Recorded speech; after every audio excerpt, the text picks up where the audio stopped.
മനുഷ്യ നന്മയുടെ വഴിയിലൂടെ 3.5 കോടി ജനതയെ കഴിഞ്ഞ 10 വർഷക്കാലം മുന്നോട്ട് നയിക്കുന്ന കേരളത്തിലെ ഇടതുപക്ഷ ജനാധിപത്യ മുന്നണി ഗവൺമെന്റ് വീണ്ടും തുടർഭരണം ഉറപ്പാക്കുവാൻ ആവശ്യമായ പ്രചരണങ്ങളാണ് ഈ വഴി നമുക്ക് നടത്തുന്നത്.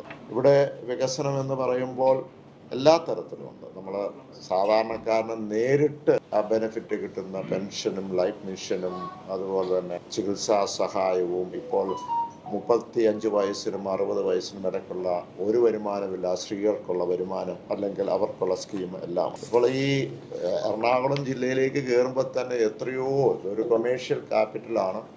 അപ്പോൾ അതുകൊണ്ട് തന്നെ എത്രയോ ബൃഹത്തായ പദ്ധതികൾ ഇവിടെ നടത്താൻ കഴിഞ്ഞു എന്നുള്ളത് യാഥാർത്ഥ്യമുണ്ട്. നമ്മുടെ metro, Cochin metro, CIAL aero park, water metro Kochi, അതുപോലെ തന്നെ ഗെയിൽ പൈപ്പ് ലൈൻ പദ്ധതി പൂർത്തിയാക്കിയത്, ബ്രഹ്മപുരം BPCL പ്ലാന്റ്, അതുപോലെ തന്നെ Puthuvypeen LPG terminal, Kochi Caspian tech park, അതുകൂടാതെ സൈബർ പാർക്കിൽ പുതിയ 19 കല്ലൂർ സ്റ്റേഡിയം നവീകരിച്ച പുതുവൈപ്പിൻ LPG ടെർമിനൽ, സൈബർ പാർക്കിൽ പുതിയതായിട്ട് 197 കമ്പനികളാണ് വന്നിരിക്കുന്നത്. ടെക്നോ പാർക്കിൽ പുതിയതായിട്ട് 130 കമ്പനികൾ വന്നു.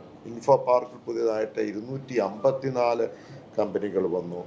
അപ്പോൾ അതുപോലെ തന്നെ ചെലാനം കടൽ ഭിത്തി പട്ടയവുമായി ബന്ധപ്പെട്ട് ഇവിടെ MLA ഉൾപ്പെടെ കൊണ്ട് ആയിരക്കണക്കിന് പട്ടയം നമുക്ക് ഇവിടെ കൊടുക്കാൻ കഴിഞ്ഞു.